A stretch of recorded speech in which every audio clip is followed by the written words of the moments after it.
So let's guide you through the grid then. The number 64 Porsche 944 in the hands of Jack Wright starts, and alongside it is Jordan Honeybone. And row 2 of the grid, it is the David Sakchevsky and Dale Weirton BMW that lines up alongside Michael Rawlings in the similar car. Row 2 of the grid is Charlie Polk. Row 3 of the grid is Charlie Polk, who lines up alongside the Jeremy Evanson, Phil Hart Samprini Racing Honda. And then it is Paul McHugh that has the number 12 car for company, which is Louis Harvey and Oliver Richardson that's next up. Then as we move on to row number 5, it is Jay Coombs, who has got Wayne Cockrell for company. And row 6 of the grid, it's car number 199, which is the Robert Contrell and Robert Jarman car that has Stephen Goodliff and Luke Reed for company. Row number 7 is Tom and James Seckle that have got Alfie Jeekins sitting alongside, and then it's Colin Wells and Damien Strzelski that is next up on row number 8. The 9th row of the grid, it's father and son, Martin and Rob Adams sitting alongside Jamie, that sits alongside, I should say, Darren Goes. And then on the 10th row of the grid, it's Simon Morris that will start, lining up alongside another father and son pairing, which is Gary Duckman and Lewis Duckman, who is only having his second ever race. Ethan Lundy is at the wheel of the car that lines up on the inside of the 11th row of the grid, and they have alongside them the number 25 car, which is James Burnham and Ben Vos. Then it's Tommy Valentine who is next up on the 12th row of the grid alongside car number 87, which is Nicholas Bosch and Henry Wright's car. Then as we move on to what is the 13th row of the grid, it's Tom Hill and Stephen O'Rant, whose brother Michael has been racing a GT Cup this weekend. Andy Burton is next up, and he alongside has car number 77, Stephen Gilbert and Matt Baldacci, who we usually see racing in the MSVT Enduro KA series. Paul Bishop and James Stewart are the next row of the grid, which is row 15. Then it's Ollie Moss, who lines up alongside Alex Hamilton and Sam Beards Ford. As we continue through the order, Dave Murfitt is next up, then it's the Mike Fletcher and Alex Longdon car, followed by Nick Dughill, who has got alongside him the Colin Ritzberger and Robbie Boot machine. Then we move to the final few rows of the grid, which is Chris Wethensball, who shares with Harry Nager, sitting alongside Darren Brace, with Stuart Smith and Aaron Malarkey having John Lemaster alongside at the wheel of his Lotus, who set a good qualifying time and has been put towards the tail end of the field. Then it's the Tester and Rolling Porsche that lines up alongside Richard Clark's Renault Clio, and Stephen Rosario is off the back of the grid. Watch out for that Porsche car number 91, because it actually set the second quickest time in qualifying, has subsequently moved to the guest class, and all of the guest class cars have gone to the back of the grid. So watch out for that Porsche. Certainly in the hands of Colin Tester, Brandtach instructor, it should make some serious progress over the course of a 45-minute race that has a mandatory pit stop of 2 minutes, slap bang in the middle of the race. So between the 15th and the 30th minute is when the pit window opens. So Jack Wright in the Porsche on pole position has been racing in Trackday Trophy for a very good number of years, but already there's contact in the background by the look of things, and Simon Morris is pitched into the pit wall instantly at the wheel of his Citroen Saxo, having his, I think, second ever race, but he didn't even get to the start line, and the Saxo is in the wall. Light damage to it, hopefully he can get that car out of harm's way. And then Jordan Honeybone is wheel to wheel with the David Chelsky and Dale Weirton BMW, and there was a little bit of contact between those two as they went up towards Druid, as they sort of bounced off each other, but looks though Jordan Honeybone has still hung on to second place, and he's still got the Zakchevsky and Dale Weirton BMW, which is the black car with its lighter blue flashes to it and red livery on it, still sitting behind. But despite the hugely full grid and a little bit of car-to-car contact in the early stages, everybody is largely safely through the first couple of corners. And I think the Citroen Saxo that came to grief in the hands of Simon Morris is limping round, as you can see, with damage to the front right-hand corner. The race leaders, in the meantime, are just starting to build the speeds again as they head out of Hawthorne Bend and along the Derek Minter Straight. Jack Wright leading the way, Jordan Honeybone sitting there in second place, but under pressure from the BMW, which David Chevsky shares with Dale Weirton. Just behind them is Michael Rawlings. Charlie Polk at the wheel of his white Clio, I think, is the next one up. Now Jordan Honeybone going to lose a place here. The door is open. Through goes the Dubshack BMW. So that's one place lost. Jordan Honeybone drops down into third position and is now under pressure from Michael Rawlings, who is trying to attack and defend from Charlie Polk's Renault Clio at the same time, that sits there in fifth position. Second of the two white Clios, but the all-white Clio. There's little puffs of smoke coming from that BMW of Michael Rawlings, and that's coming from the front corner, which suggests that's probably as a result of a little bit of body contact somewhere. Seems to stop as he heads around the right-hander, But yeah, it's the bumper falling off, isn't it, as a result of some contact. So it's just catching the front tyre of his car. Are we going to have a change for the lead of the race? Jack Wright having to drive overtime here to try and keep the David Zakrzewski and Dale Weirton BMW behind. But at the moment, Porsche still leads BMW from Jordan Honeybone's Renault Clio, followed from the fourth place car of Michael Rawlings, who's trying to get at the inside of Jordan Honeybone and might go through. We might have a change for the lead of the race as well. We do. The BMW goes through. Jack Wright dropping down into second place. Up to third comes Michael Rawlings. Down to fourth goes Jordan Honeybone. And Charlie Polk, with the best seat in the house, stays there in fifth. He's the only one inside the top five that didn't change position. But he has got the best view of it all unfolding ahead of him. Still see that smoke coming from Michael Rawlings' car. Seems to get worse as he goes down the straight. Whatever it is, I think, is the broken bodywork pressing against the tyre as he goes faster. Of course, there's more wind resistance, and therefore it catches the tyre ever more. Of course, he can't really do anything about it until the pit window opens, but equally as much the officials might have a look at it, potentially display the black and orange flag to them if they think it's serious enough. That's for them to worry about, not for me. Out of Sterling's, bouncing over the grass using all of the very edge of the curb, and there, by the look of things, that's Tommy Valentine, who's got into the back of the number 77 car, which is still Stephen Gilbert and Matt Baldacci car. That was up at Druids where those two got together. In the meantime, Jack Wright has now dropped a further position, so he was leading the race early doors, but he's had one BMW go past him. He's now had the BMW of Michael Rawlings go past him, so it's a BMW 1-2. Porsche sitting there now in third position and coming under attack from the pair of Renault Clios behind, which have also changed position, because it's now the number 98 car of Charlie Polk, who is ahead of Jordan Honeybone. The Apple Car Centre Clio down to fifth position at the moment, which his father Ray Honeybone drove yesterday in the Trackday Championship. And there, I'm afraid, off the circuit and with some sort of mechanical issue, is going to be the number 25 car. And that is a car again that we saw out yesterday in the Trackday Championship, but I'm afraid he's going to be taking no further part in this one. There's also damage to the 86 car as well, which will be destined for the pit lane. That's Ethan Lundy. See lots and lots and lots of damage to the front end of his Mazda MX-5, and Ethan Lundy qualified originally 24th. The orange Fiesta of James Burnham and Ben Vos qualified 25th, so not sure whether the two of them came together, and that's what caused the Fiesta to be on the grass and retire.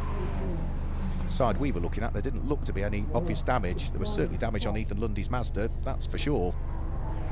So 40 minutes to go. Still 10 minutes before the pit window opens. It opens 15 minutes into the race, closes for the final 15, and each car must make a mandatory pit stop of a minimum of 2 minutes in length, and that is timed from when the car enters the pit lane to when it exits the pit lane. So it doesn't mean the car has to be stationary for that period of time. They're in the pit lane with broken suspension, and that car will be going no further. It's the number 55 car, which, as I say, is I'm sure Tommy Valentine's car. There's that many cars in the entry list, it's difficult to try and spot all of them. That certainly looked like Tommy's car. Yep, number 55, Tommy Valentine, confirmed. And also, as we say, James Burnham and Ben Vos Ford Fiesta parked up and out of the race. Still continues with just localised yellows for the moment. Now, fastest lap of the race last time through went to the car in second place, which was Tom Rawlings. The Toyota of Wayne Cockrell is having a good little fight as well. So that's the number 21 car of Wayne Cockrell. He's fighting away with a slightly earlier shaped Honda Integra. That's the DC3, isn't it? The Seckles, which is James and Tom Seckle. The red car with the yellow stripe all the way down through the centre of it. And then just behind that is going to be the car off the back of the grid, which I did say to watch out for. I did say the Porsche of Colin Tester and James Rowling would be one to watch out for. It qualified second quickest, but moved to the gas class, so went off the back of the grid. Well, that is now up into 14th position, having started 42nd in reality. So that Porsche puffing out a little bit of smoke, the Porsche Boxster, the dark blue car with the large white stripe down the centre of it, is going to be one that's well worth watching. There's the Semprini Racing number 37 Honda that Jeremy Evans shares with Phil Hart. And as we see the battle continuing between the Toyota and the Seckles Honda, let's have a quick look at the restart of the Trackday Trophy race. So, when the lights went out, Jack Wright was sitting now in pole position with Jordan Honeybone alongside, and then good start from the rear-wheel drive BMWs, but can't really prise the door open. So the number 41 of Zakrzewski and Burton fighting away with Michael Rawlings. And then just have a look how tight it gets as they head up towards Druids. Jordan Honeybone sort of bangs into the side of one of the BMWs and is sort of squeezed between the pair of them, drops down into 4th position, whilst Jack Wright in the Porsche still, through all of that, manages to hang on to the lead of the race. But yeah, a little bit of side-to-side contact, but a very full grid of cars, and they eventually sort themselves out by the time they get down in towards Graham Hill Bend at the end of the first lap of the race. So a busy start to the race, and still a busy race to come with 37 minutes still remaining. The number 41 David Zakrzewski and Dale Burton BMW still excuse me, leading the way at this stage. Michael Rawlings in his BMW still there in 2nd place. Jack Wright in the Porsche in 3rd. They've both dropped, haven't they, the Renault Clios of Charlie Polk and Jordan Honeybone for the moment, but those two Clios are still fighting tooth and nail over who for the moment wants to be in 4th and who wants to be in 5th position. However, there will be traffic that will need to be dealt with before too much longer, and I think it's going to be the Colin Ridsberger and Robbie Boot Mazda 2 that is going to be probably the first of the cars that gets caught by the front runners. But with so many cars out there, once you've caught the first of the back markers, you are always, for the rest of the race, going to be working your way through some sort of traffic. And a lot of it comes down to when you meet it, where you meet it, does it move out of your way, or how quickly can you get past it, and how little time can you lose. For the moment, Charlie Polk can't afford to lose a great deal. He's got a very similar car of Jordan Honeybone behind him, the Gen 4 Clio. Again, just coming up towards that traffic, which is going to be the 133 Mazda 2. Colin Ridsberger shares. Moves out of the way. There goes the silver Mazda through the shot. But then straight away, next little bit of traffic to deal with, and also an off and rejoining, and that's Ethan Lundy again, isn't it? Wheel of the Mark III Mazda with the slightly battered front to it, following his exploits earlier on in the race. Car's still going well though, despite the fact that it's got damage to the front. It's now got very dirty tyres, hasn't it, after his trip through the Clearways gravel trap. He is way outside of the top 20 at the moment. So he qualified 24th, Ethan Lundy, but with all the problems that he's had, he's dropped much further down through the order. And I think rejoining the race is also now the number 55 car of Tommy Valentine that we saw in the pit lane area with some suspension damage, so he has made it through. We've also now got the fight back on for 2nd place once more, haven't we? Because Michael Rawlings at the wheel of his BMW all of a sudden has now been caught again by the Porsche 944 of Jack Wright. Well, Michael Rawlings is doing the full race.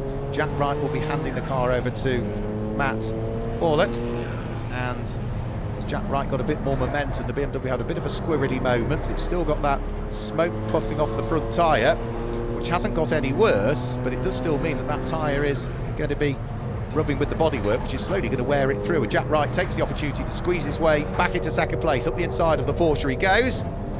More traffic to deal with though, as they work their way up the inside of the next of the Mazda 2s, which is going to be Nick Dougal's car, who I think used to race Mazda MX-5s quite some years ago in the Mark 1 Championship. Keeps the Mazda 2 out of harm's way, and Jack Wright, much slower coming out of Graham Hill Bend, is going to have to allow Michael Rawlings to go back through once more. So the BMW excelling in a straight line, whereas the Porsche has the handling, and all of the cars are largely arranged in classes based on power to weight ratio. So Class B is the most powerful cars, 151 to 175 brake horsepower per tonne. If you are a Class C car, you've got between 126 and 150 brake horsepower per tonne. And if you're in Class D, it's up to 125 brake horsepower per tonne. And all the way down through the order, we've still got fights going on. Number 144 is the Stephen Goodliff and Luke Reed Mini, fighting away with Wayne Cockrell's Toyota that sits behind, and then it's the Seckles Honda DC2. I think it's a DC3 earlier, it's a DC2, isn't it, that car? Which is Tom and James Seckles' car, which I think is going to move through and ahead of Wayne Cockrell's Toyota. So they go through, and that's a problem, and that is a retirement for Damian Shrubchalski's car.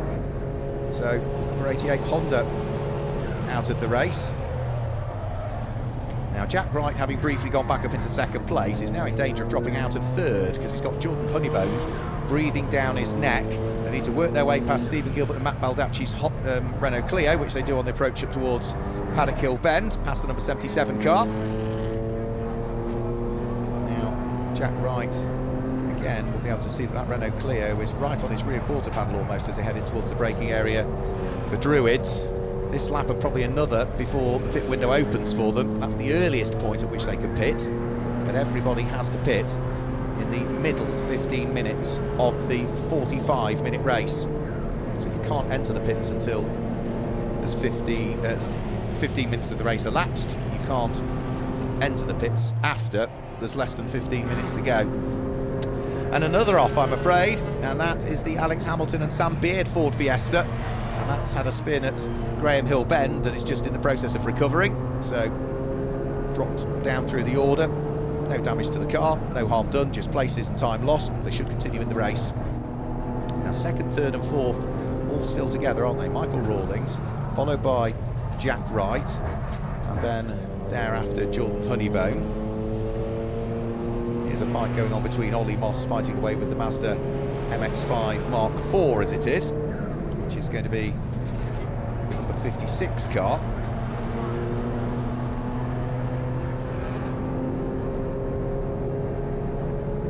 Pit window now imminently open. Are we having right? Jack Wright, I think, was trying to signal there as to something. As they come round and over the start-finish line, it's back up into second place once more. In a straight line, the Beamer has more grunt, and therefore Michael Rawlings is trying to draw himself back alongside the 944 in towards the braking area for Paddock Hill Bend. The lighter Porsche should brake later, hangs on to the place. Can Michael Rawlings get the cut back on the exit of the corner? No is the answer, but he should have the power up the hill. And they're also now trying to weave their way through and past further traffic again once more, which is going to be the number 15 BMW this time that stays neatly out of harm's way. Jack Wright for the moment still hanging on to second place. Now, it was at this point of the circuit last time where he was much slower out of Graham Hill Bend and Michael Rawlings came back at him. Well, he's having another little nibble now, but he's not going to be close enough this time to retake the place. And now all of a sudden it's second, third, fourth and fifth that are all together. So it's the Porsche of Jack Wright, Michael Rawlings, followed by Jordan Honeybone, and then with his lights ablaze now, the all-white Renault Clio of Charlie Polk is trying to get in on the mix as well. The pit window will be open for them next time they come through, so pit window now open. So anybody that's already come into the pits for attention, even if they've come in and been in there for a long period of time whilst they've been doing mechanical issues, they've got to go back out onto the circuit before they can rejoin. But we should see maybe a few cars, if they think they're held up in traffic, now would be the opportune moment to come into the pit lane, and Michael Rawlings is very, very, very sideways, heading out of Sheen Curve, spins to the inside of Sterling's, and yeah, he tried several attempts to try and get the car back under his spell. He'd already got some damage to the front of the car, and I think that troublesome bit of bodywork now has probably been ripped off as a result of that. However, he does now have damage to the rear of the car, and may well come into the pit lane to have that gaffer taped up.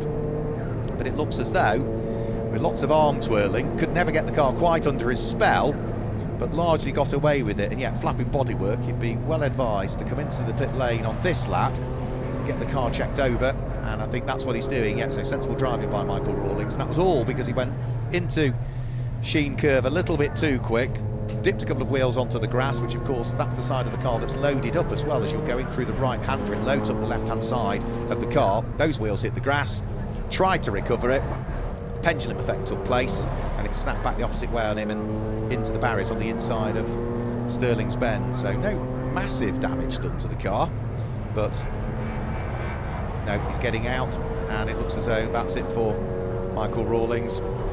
So maybe he might rip the bodywork off and decide to go for it. They've got 2 minutes to do this, and I think we can have a quick replay of exactly what caused him to come off in the first place. So up towards Sheen Curve, you see he runs wide, 2 wheels on the grass, tries to catch it, but he's still on the power. The BMW snaps back the opposite way, and even on the dry grass, slides into the barriers on the inside of Sterling's Bend. Had that been wet grass, you could imagine how much faster he'd have been travelling when he made contact with the barriers. Gets going again, it sorts out that bit of bodywork on the front of the car that was dragging. They are now ripping the rear bumper off the car, and I do think we'll see him back out. So as long as they can get this done and get him back out there fairly quickly, it's not going to have done his race a great deal of good, but lots of kicking of feet and pressing to try and rip things off it. You can see that Michael Rawlings is also just double checking that the bodywork is not catching on the car. That rear right hand wheel is not getting caught by the bodywork, and now that they're happy they have ripped front and rear bumpers off the car, he'll be back out in the race. A race which is still being led at this stage by the number 41 car, which David Zakchevsky shares with Dale Weirton. David's the regular driver of this car. Also in the pit lane, that is Rob Adams, I think, getting into the car, and yet Father Martin Adams, and Charlie Polk's had an off as well. That's at the exit of Paddock Hill Bend.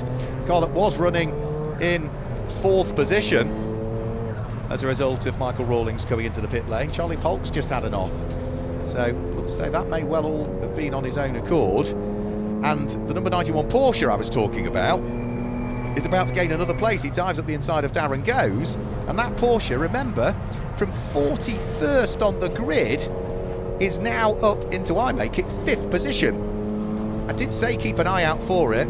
I suspect it's in the hands of Colin Tester, who knows Brands Hatch like the back of his hand. But what a little squabble they are having, and there's also a good squabble behind as well, because the Mini in the hands of Darren Goes has just been overtaken by that Porsche. It's running now in 6th position. Look behind him, who's behind him? Paul McHugh at the wheel of the number 39 Honda, the Rahiba car. So there is Darren Goes, who's been a long-time supporter of MSVT's Trackday Trophy and Trackday Championship. We also saw him out in the Super Cup, which was a series they had going briefly. Darren, haven't seen him out in a Mini before. It's largely been Cupras that we've seen him out in the past. But this Mini, new to the stable. And, oh, crumbs, the Porsche from 41st on the grid nearly did exactly what Michael Rawlings did there. So ran very, very wide coming out of Sheen Curve. But I'm sure that car must be in the hands of Colin Tester. The way that it's going, it's got Tester written all over it as a Brands Hatch instructor. Don't know a great deal about James Rowling. And into the pit lane it comes. Also coming into the pit lane, I think we've got Jack Wright in at the wheel of the race leading Porsche. The 944 has come into the pit lane, or what was at one stage the race leading Porsche. We also had Charlie Polk come into the pit lane. Darren Goes came in. We know that the Porsche came in as well, so it now means that this car in the hands of Paul McHugh, the Honda, is now up into 3rd position. Dives past Tommy Valentine, and is now about to dive past Tommy's father, which is Andy Burton, at the wheel of the Ford Focus in the Burton Power car. Very much a local man, just the other side of the river, based in Romford, Burton Power. And again, you know, they are another driver and another company that are a fundamental part of the MSVT family, with their support of not just Enduro KA, but all the other series that Burton Power support. Now in fact for the number 58 car that was started by Simon Morris, that's now George Wright that's behind the wheel. Yorkshireman pressing on, trying to hoist the Saxo up through the order. You can see the damage on the front from when the car hit the pit wall almost before the lights went out, but despite the damage it all seems to be going well. And yeah, that's definitely George that's behind the wheel now. The body language of the car tells you it's George, and the camera angle allowed us to see that it was George behind the wheel. The open-faced helmet, the dark beard, and the Citroen Saxo that's being harried around the circuit as quickly as he possibly can. So up towards Surtees he will go. I'm not sure whereabouts George is in terms of position at the moment, because of course that car dropped a long, long way down through the order when the lights went out. Into the pit lane we have the number 114 Mini, that will be. So that will be the Stephen Goodliff and Luke Reed Mini that's in the pit lane. And do we have problems for the Pole City car? It looks like we do. So Jack Wright is out of the car, but it looks as though the bonnet is up on the Porsche, and I'm not sure that Matt Orlett is going to get to drive the car, I'm afraid. So it looks like the 944 has fallen by the wayside. So of the cars that we were hoping would feature back towards the sharp end is not going to. Into the pit lane has come the number 41 car of Dale Weirton and David Zakchevsky. Now, I can't tell one driver from the other, don't know either of them, but the way it was being driven in the early stages, I would have thought David Zakchevsky, because he is the regular driver in that car. Dale Weirton I know less about. And also in the pit lane, that looks like that's the Roberts, doesn't it? Robert Quantrill and Rob Jarman about to do the driver change.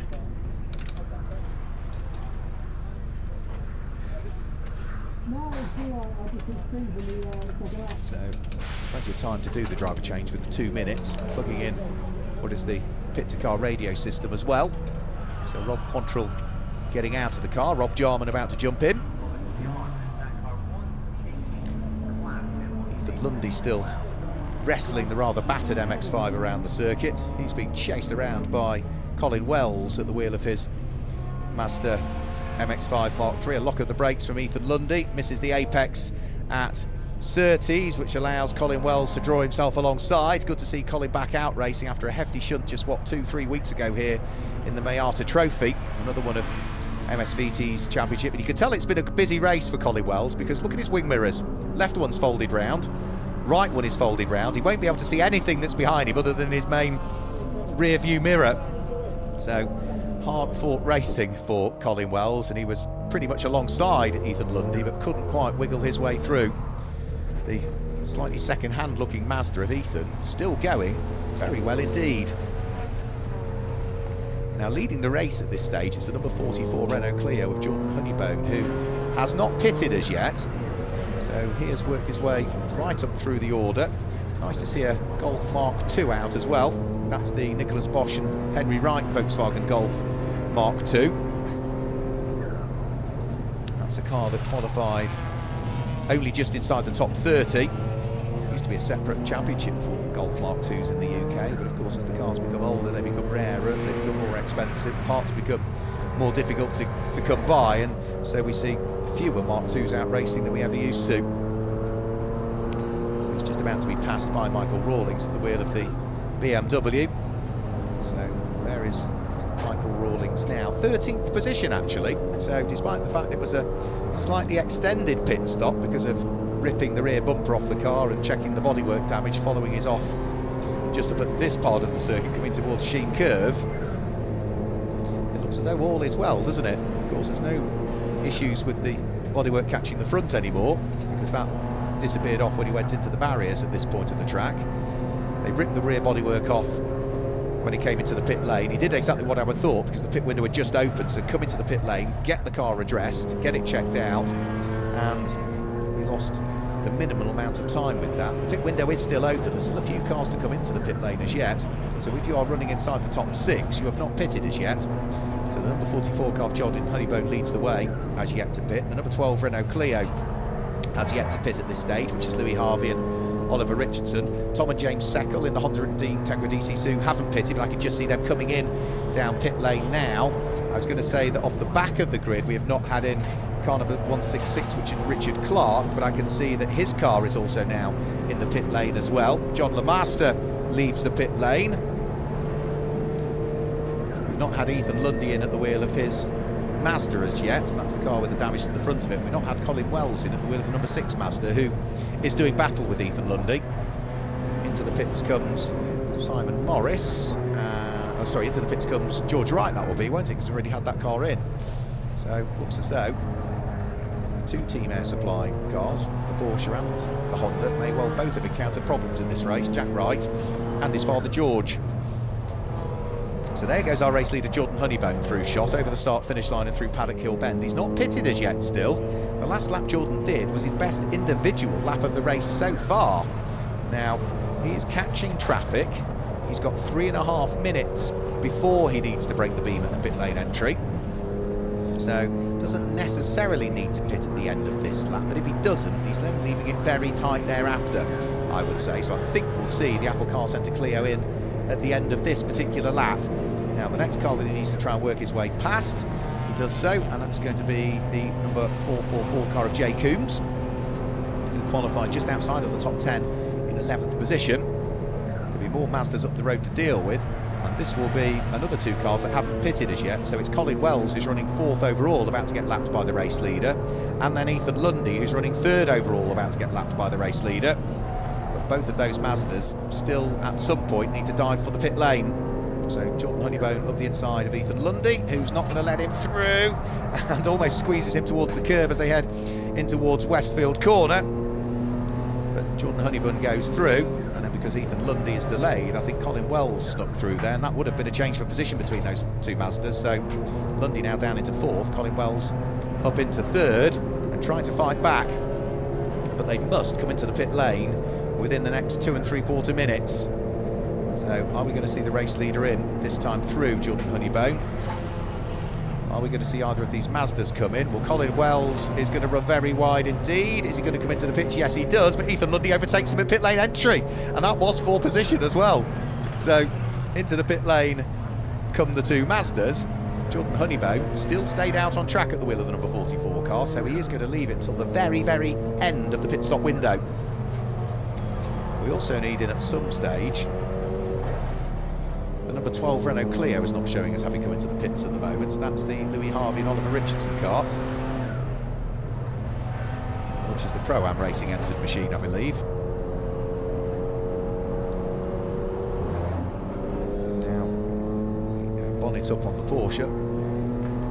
Jack Wright still working away on it, so he's done driving duties, but he's still trying to fix the car to see whether he can sort it out and get Matthew Hawlett out into the car. So Matthew is getting the balaclava on, so it looks as though they're reasonably satisfied they might be able to get going. Father George Wright is on hand as well to see if he can sort it out, and more cars in the pit lane as well. So Jack Stewart in the pit lane at the wheel of the Mazda MX-5 Mark 1. Looks as though the number 12 Renault Clio is in, and let's have a quick look at this. So Colin Wells up the inside of Ethan Lundy. Ethan Lundy gets the switch back, and they both head for the pit lane at the same time. So yeah, overtake happens right at pit lane entry, and that was for position. So Colin Wells tighter line in and was a little bit too late. Not very often you see that kind of overtake on pit lane entry. So I think everybody has pitted or is in the process of completing their pit stop, bar 1 car at the moment that needs to get into the pit lane in the next few seconds, i.e. 22, and that is the race leader Jordan Honeybone. Because we've got 15 seconds of the pit window still to go, and into the pit lane comes Jordan Honeybone now. So perfect timing. The race leader is in, Jordan Honeybone, but whilst others have been pitting, of course, he's had fairly clear track, and therefore the lap times he's been popping in have been quick ones. Where will he re-enter the pit lane back out into the race is the big question. So remember, he's in the pit lane area for a full 2 minutes.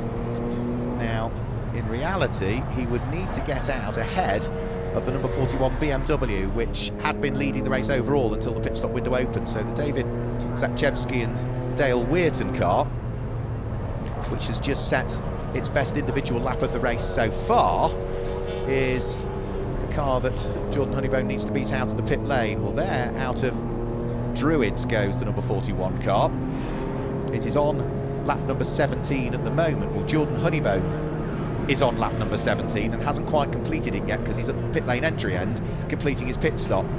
So at the end of this lap, it's where that BMW is on track compared to the Apple Car Centre Renault Clio that will come out of the pit lane. That's what we need to keep an eye on. The Dubchak BMW going well, about to squeeze its way through and past what I think is Rob Adams at the wheel of the number 3 Mazda MX-5, the Castle Donington based resident. Martin and Rob Adams, father and son, 19th overall at the moment, lying 4th in Class D. We'll run you down through the class leaders once all of the pit stops have settled down, because Jordan Honeybone is still in the pit lane at the moment and not trundling anywhere. Up towards Sheen Curve comes the number 41 David Zakchevsky and Dale Weirton BMW. Up towards Stirling's it's threading its way, and the Apple Car Centre Renault Clio is only now just starting to work its way down the pit lane. So Jordan Honeybone gets going, and where is he going to feed his way out? He can't break the pit lane speed limit, and with those fast laps that he put in whilst the track was clear, only now out of clearways comes the BMW. So Jordan Honeybone in the clearer track, leaving the pit stop until the very end, has picked up the lead of the race.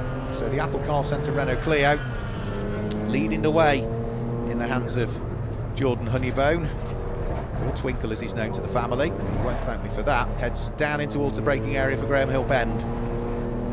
Car that's second, which is the Dale Weirton and David Jakczewski car. The BMW in second place.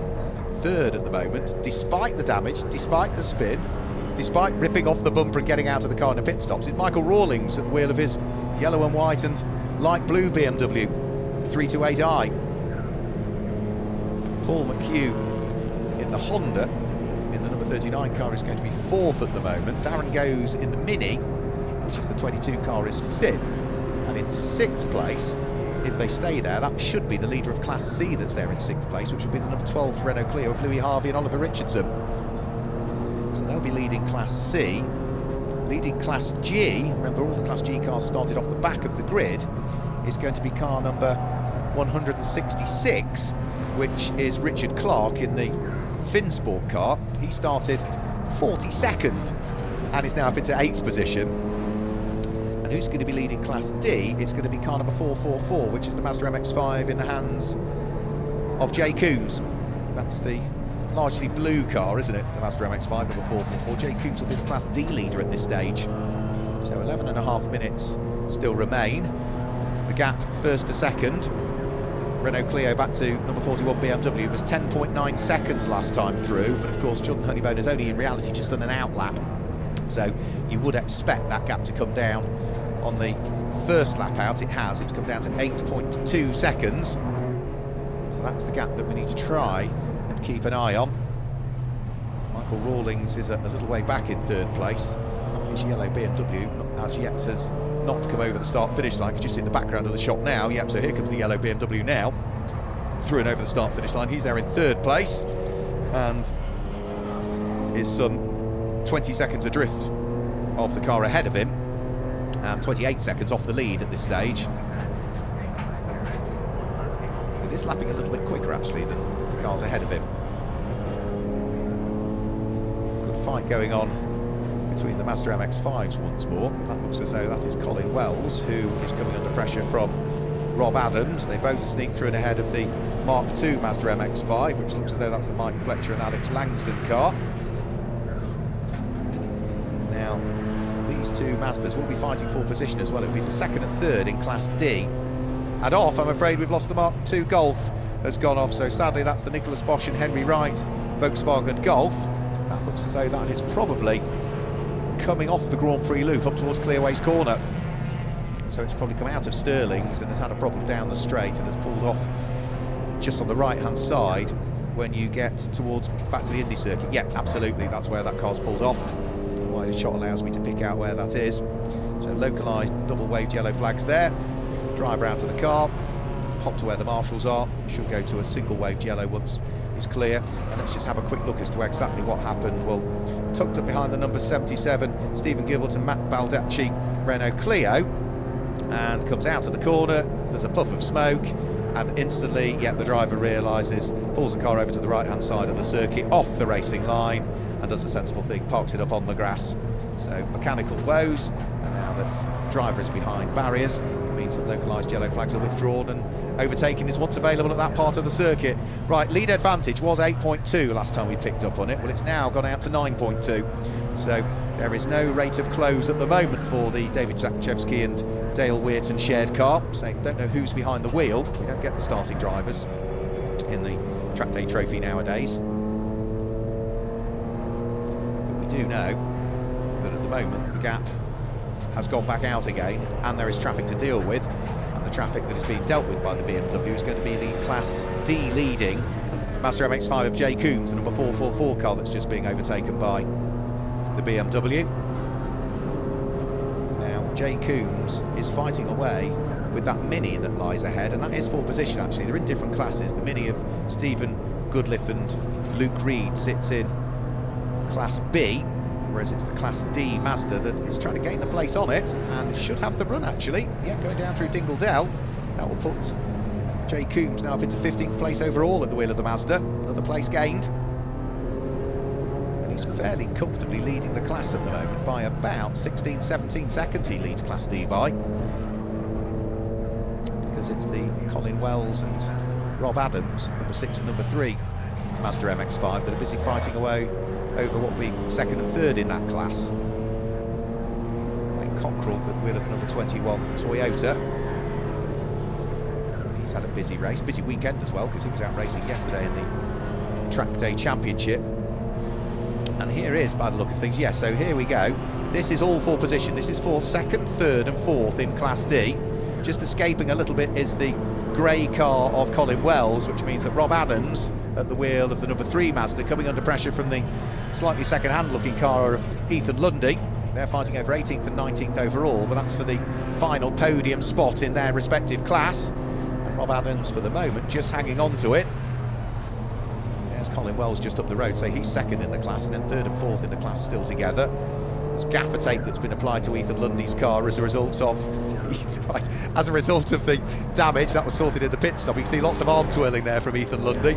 Got on the power way too early, lots of oversteer on the Mazda, all over the grass on the exit of Druids. Needs to be careful that he doesn't do that too many times, otherwise he might pick up a time penalty for that. But he certainly had an interesting race, Ethan Lundy. I don't think there's been a dull point of it at any point for him. There's still work to do with 6.5 minutes to go. Lead advantage comes out further again on that lap. Remember, it was 8.2 seconds, it went to 9.2. It's now up to, you could argue, 10.7, because it's 10.699.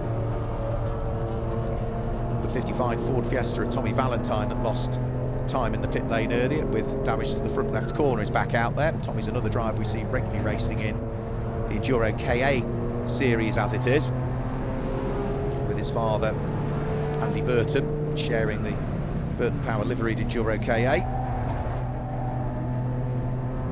Right, Ethan Lundy I should say, dive up the inside of Rob Adams. That's not going to work, so waves the hand and says, right, thank you very much, you saw that was going to chop across the front of you, let's keep going, let's have a battle. Rob, who first started driving in the likes of Triumph TR7 V8 when he shared the car with his father Martin Adams. Martin's also got a TVR Tuscan with one of the original Rover V8 engines in that he's hoping to get repaired and come out racing in at some point, but they've concentrated their efforts on this Burton Motorsport Mazda MX-5 for the course of the last few seasons and have thoroughly enjoyed their time in Trackday Trophy.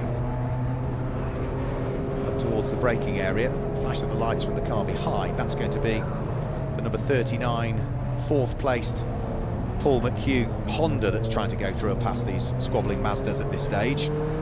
So Paul McHugh might just need to wait for the moment to carve his car through and past. This is the 6th place Renault Clio, the number 12 car that Louis Harvey shares with Oliver Richardson. That was one of the last cars that pitted, and they are getting caught by this car here, which is Richard Clark's newer Gen 4 Renault Clio, the Finsport car, which came off the back of the grid. Now, Richard Clark is running at the moment in 7th position, leading the guest class, hunting down the car in 6th place. Where did he start? 41st is the answer to that one. So it really has been a good race from Richard Clark. All of the gas class cars started off the back of the grid. We saw good progress from the number 91 Porsche in the early stages when it was in the hands of Colin Tester. James Rowling, who is not as used to the car as Colin, has subsequently seen that car drop back down the order to a degree to 10th position. But for Richard Clark, he's been pressing on. And that's another car we haven't really seen much of. That's another father and son pairing, Gary Duckman and Lewis Duckman. Gary, former driver and front runner in the Dunlop Production Touring Car Championship. Lewis had his first ever race at Donington Park, the teenager, and kept his nose clean then. So they're keeping their nose clean here as well. They're the final car inside the top 20, or were. Wayne Cockrell has gone past them, but Wayne Cockrell is running in 8th position at the wheel of the Toyota. Yeah, so they'll still remain in 20th position at the wheel of the blue Renault Clio. 3.5 minutes to go. Rob Adams still trying to keep Ethan Lundy at bay. They squeeze their way through and past Andy Burton's Ford Focus. Certainly somebody out there with a problem, because there's a large smell of gearbox oil wafting up into the commentary box, and there's another big moment for Ethan Lundy. Snatches the brakes, car starts to get away from him. A big wiggle coming out of the corner. Car runs wide. And all of that effort catching the number 3 Mazda MX-5 ahead of Rob Adams. Somewhat unpicked to a degree again, so needs to concentrate his efforts on trying to close back up on them. They still continue to fight for what is 3rd and 4th in Class D.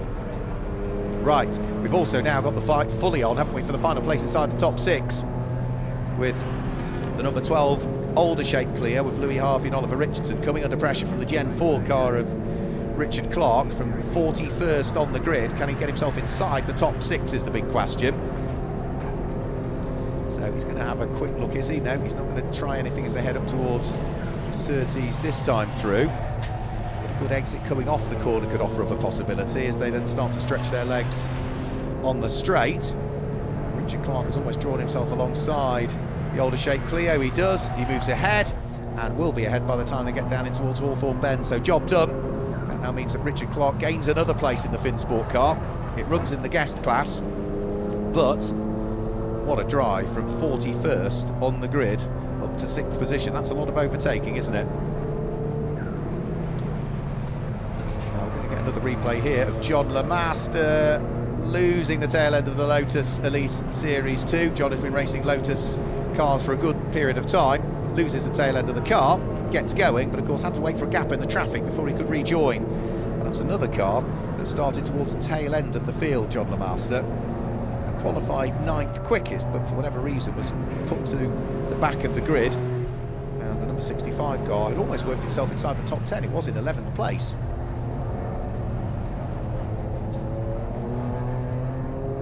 Overtake still taking place. Ollie Moss still looking, trying to press on and overtake the Mazda RX-8, which will be Darren Brace's car.